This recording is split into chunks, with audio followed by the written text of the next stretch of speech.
ایک چھوٹا سا کلمہ ہے. وہ کلمہ کون سا ہے؟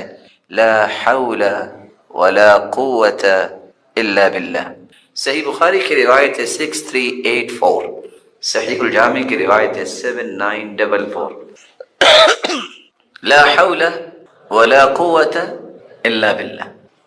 جب ہم نے یہ حدیث پڑھی اور سمجھی، اس دن کے بعد سے پتہ نہیں احساس ہی بن گیا ہے، جیسے ہی پڑھتے نا محسوس ہوتا ہے کہ اب برائیاں دور ہونا شروع ہو گئی اور نیکیاں قریب آنا شروع ہو گئی. اس کا معنی بھی یہی نا، اللہ میری کوئی طاقت نہیں، ساری طاقتوں کا مالک تو ہے، تیری توفیق ہونی ہے تو کچھ ہونا ہے. لیکن اللہ کے رسول نے خوشخبری کیا سنائی ہے؟ یا حازم اکثر من لا حول ولا قوت الا باللہ. یا عبداللہ ابن قیس، اے عبداللہ بن قیس، الا ادلک علی کنز من کنوز الجنہ. لو جی سچے دل سے بتائیے گا، اگر آپ میں سے کسی کو کہہ دیا جائے کہ یہ بینک ہے، یہ چابی ہے، جو چاہے لے لو، کوئی چھوڑے گا؟ بولے نہیں، ویسے ملنے والے نہیں ہیں، کوئی چھوڑے گا؟ اور حدیث کیا کہہ رہی؟ جنت کے خزانوں میں سے اگر کسی کو خزانہ چاہیے تو وہ کیا ہے؟ لا حول ولا قوت الا باللہ. صبح و شام کثرت سے اللہ کا ذکر کریں. کون سے اذکار؟ ایک چھوٹا سا جملہ ہے، سبحان اللہ. حدیث کہتی ہے کہ اگر کوئی شخص 100 مرتبہ سبحان اللہ کہہ دے، اللہ اسے 100 غلام آزاد کرنے کا اجر عطا کر دیں گے. ایک چھوٹا سا اور بھی کلمہ ہے، الحمدللہ. کوئی ہے جو 100 گھوڑے وقف کر سکتا ہو اللہ کی راہ؟ حدیث کہتی ہے 100 مرتبہ تم الحمدللہ کہہ دو، اجر تمہیں اتنا ہی ملے گا جتنا میدان کارزار کے لیے تم نے 100 گھوڑے اللہ کی راہ میں پیش کر دیے. کثرت سے ذکر کیجیے. اللہ اکبر چھوٹا سا مبارک کلمہ ہے. کوئی ہے جو 100 اونٹ کرتا ہو ذبح؟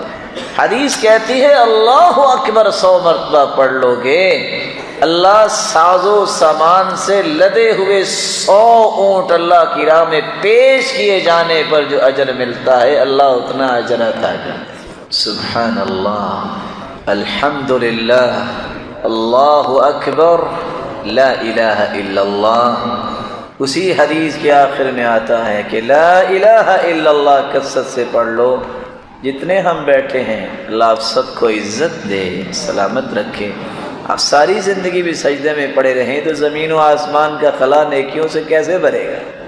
100 مرتبہ جو لا الہ الا اللہ پڑھ لیتا ہے، اللہ زمین و آسمان کا خلا اس کے لیے نیکیوں سے بھر دیتے ہیں. ویسے آپ تھوڑا سا غور کریں، سبحان اللہ، الحمدللہ، اللہ اکبر، لا الہ الا اللہ. تکبیر کیا ہے؟ اللہ اکبر، اللہ اکبر، لا الہ الا اللہ، واللہ اکبر وللہ الحمد. وہی 4 کلمے ہیں، وہی 4 کلمے ہیں جن کی آج اہمیت مسلمان سمجھتا نہیں ہے. اتنا بڑا یہ ربانی پیکج ہے، اللہ ہم سب کے نصیب میں فرمائے عمل کرنے کی توفیق. میں اور آپ اللہ کو کیسے راضی کر سکتے ہیں؟ اللہ کو راضی کرنے کا سب سے پہلا طریقہ، اپنی زبان کو خوبصورت بناؤ، اپنی زبان میں نرمی پیدا کرو، اپنی زبان کے الفاظ خوبصورت بناؤ. یہ زبان تو ایک دکان کا تالا ہے، جب یہ کھلتا ہے تو پتہ تب لگتا ہے کہ اس دکان میں سونا تھا کہ کوئلہ ہے. اس لیے رسول اللہ صلی اللہ علیہ وسلم نے فرمایا، بندہ مومن بسا اوقات صرف ایک کلمہ بولتا ہے، لمبی چوڑی بات نہیں، ایک کلمہ اللہ کی رضا کا بولتا ہے، اللہ اتنے درجات بلند کر دیتے ہیں کہ انسان کا تصور وہاں پہنچ ہی نہیں سکتا. زبان اچھی بناؤ، زبان نرم بناؤ، زبان میٹھی بناؤ. جس کی زبان میں نرمی آ جائے، اللہ دلوں میں، لوگوں کے دلوں میں اس کی محبت خود ڈال دیتے ہیں. اللہ کے رسول نے فرمایا جنت میں اللہ کرسٹل کے گھر بنائیں گے. گھر میں بیٹھا ہے، پورے جنت کو گھر میں بیٹھے دیکھ رہا ہے. اللہ کے پیارے پیغمبر یہ تو بتائیے یہ کس کے لیے ہے؟ آپ نے 4 نشانیاں بیان کی. جو زبان میں نرمی پیدا کر لے، جو لوگوں کو سلام کہے، جو لوگوں کو اللہ کی رضا کے لیے کھانا کھلائے، اور لوگ سوئے ہوئے ہوں اور یہ تہجد پڑھنے والا ہو، یہ گھر اللہ نے ان کے لیے تیار کیے. دوسرا طریقہ جس سے آپ اور میں اللہ کو راضی کر سکتے ہیں، پانی اللہ کی نعمت، کھانا اللہ کی نعمت، جب بھی پانی پیو، جب بھی کھانا کھاؤ تو الحمدللہ کہو۔ رسول اکرم صلی اللہ علیہ وسلم کا فرمان ہے، جب بندہ مومن پانی پیتا ہے یا کھانا کھاتا ہے الحمدللہ کہتا ہے، اللہ اس سے راضی ہو جاتے ہیں۔ اور میں تو حیران ہوں ان احادیث کو پڑھ کے، آپ بھی حیران ہوں گے جب حدیث کی کتاب کھولتے ہیں، چند حدیثیں ایسی سامنے آتی ہیں تو ورطہ حیرت میں چلے جاتی، اتنی اللہ کی رحمت وسیع، اور بندے کا خیال ہی کو نہیں کو بدبختی رحمت سے مایوس ہوگا اور محروم ہوگا۔ تیسرا طریقہ جس سے آپ اللہ کو راضی کر سکتے ہیں، فاصبر علی ما یقولون وسبح بحمد ربك قبل طلوع الشمس وقبل غروبها ومن آناء الليل فسبح وأطراف النهار لعلك ترضى۔ صبح شام ذکر کرنے والا، اللہ کی حمد بیان کرنے والا اللہ کو راضی کر سکتا ہے۔ اللہ کو راضی کرنا ہے اٹھتے بیٹھتے، چلتے پھرتے، جب بھی فارغ ہو یہ کلمات اپنی زبان پہ لے آؤ، اللہ اکبر، لا الہ الا اللہ، استغفر اللہ، لا حول ولا قوة الا باللہ، حسبی اللہ ونعم الوکیل، نعم المولا ونعم النصیر، یا حی یا قیوم برحمتک استغیث، اللہ اللہ ربی لا اشرک بک شیئا۔ چوتھا طریقہ جس سے آپ اللہ کو راضی کر سکتے ہیں، اللہ نے جو کچھ دیا شکر کرو، نہ شکری نہ کرو، واویلا نہ کرو، کہو یہ کیوں نہیں ملا، یہ مجھے ملنا چاہیے، میں اتنا بڑا ہو گیا، مجھے نوکری نہیں مل رہی، میں کیا کروں، میرا بینک بیلنس نہیں بن رہا، اولاد کوئی نہیں ہے۔ سوچو جو کچھ اللہ نے دیا ہے اسی کے ہی تم قابل تھے، اور اسی میں ہی تمہاری عظمت ہے، اسی میں ہی تمہارے لیے خیر ہے، اسی میں تمہارے لیے برکت ہے، اور سب سے بڑی بات اسی میں ہی تیرے رب کی رضا ہے۔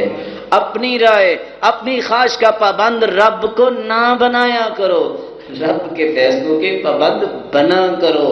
میں کون ہوں جو اپنی رائے کا اپنے رب کو پابند کروں کہ اللہ یوں کرو؟ کیسے ہو سکتا ہے؟ مجھے ماننا ہے کہ میرے رب نے مجھے کیا حکم دیا ہے۔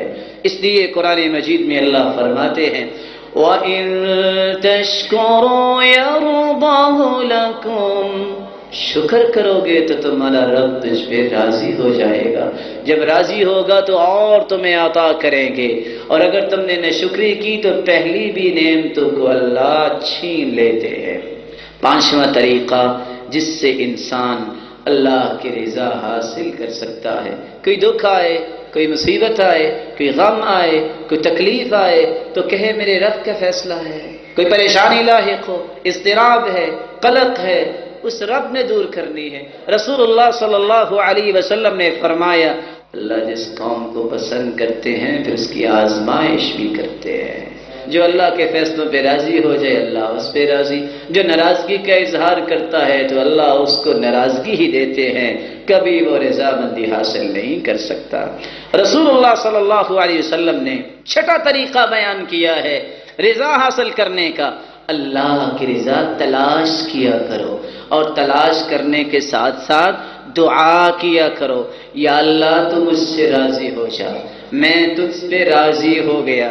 بندہ دعا کرتا ہے میرے رب مجھ سے راضی ہو جا، اللہ میں تیری رضا کا سوال کرتا ہوں، اللہم انا نسألک الرضا، اللہم انا نسألک الرضا۔ اللہ فرماتے ہیں جب وہ مانگتا رہتا ہے، جب میں راضی ہوتا ہوں میں جبریل کو کہتا ہوں گواہ رہنا میں اس بندے سے راضی ہو گیا۔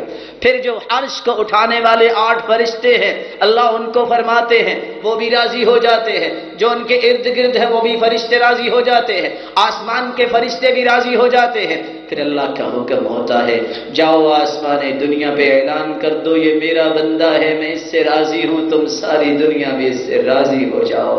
رسول اللہ صلی اللہ علیہ وسلم نے 7واں طریقہ بیان کیا، مسواک، یہ منہ کی صفائی کا باعث تو ہے ہی ہے، اس سے اللہ کی رضا بھی ملتی ہے۔ میں منع نہیں کرتا کہ برش نہ کرو، کر لیا کرو، لیکن رب کی رضا مسواک میں ہے، آپ سوچ سکتے ہیں اللہ کے رسول گھر میں داخل ہوتے مسواک کرتے، آپ باہر نکلتے مسواک کرتے، رات کو اٹھتے پہلا کام مسواک کرتے، اللہ کے رسول سونے لگتے تو سیدہ عائشہ مسواک تیار کر کے تکیے کے پاس رکھ لیا کرتی، آپ 2 رکعتیں پڑھتے مسواک کرتے، پھر 2 رکعتیں قیام اللیل کی پڑھتے مسواک کرتے، اتنی مسواک امرت بالسواک حتی خشیت ان ادرد، میں اتنی مسواک کا حکم دیا گیا مجھے خطرہ لاحق ہوا کہ میرے دانت نہ گر جائے، آخری لمحات میں تھے تو سیدہ عائشہ کے بھائی مسواک کرتے آئے، آپ نے دیکھا سیدہ عائشہ فقیہہ، ایسی زیرک عورت دنیا میں نہیں آئی،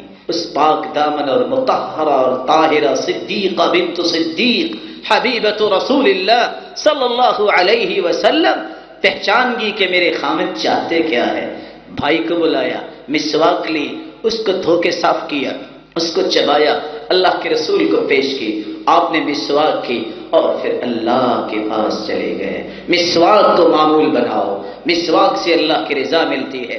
8واں طریقہ جس سے انسان اللہ کو راضی کر سکتا ہے، رسول اللہ صلی اللہ علیہ وسلم نے فرمایا جو رب کو راضی کرنا چاہتا ہے وہ اپنے والد کو راضی کر لے، اور جو ناراض کرنا چاہتا ہے وہ والد کو ناراض کر لے۔ اور دوسری روایت میں آتا ہے جو والدین کو راضی کرتا ہے اس کا رب اس سے راضی ہو جائے، جو والدین کو ناراض کرتا ہے اللہ اس سے ناراض ہو جائیں گے۔ والد جنت کا سب سے بڑا دروازہ ہے، درمیانہ دروازہ ہے۔ جب کوئی بلڈنگ بنتی ہے تو درمیانہ دروازہ بڑا رکھا کرتے ہیں، اور ماں کے بارے میں کہا کہ ماں کے قدموں تلے جنت ہے، اس لیے والدین کو راضی کرنا سیکھو، اس بات کی کوشش کرو کہ والدین راضی رہے۔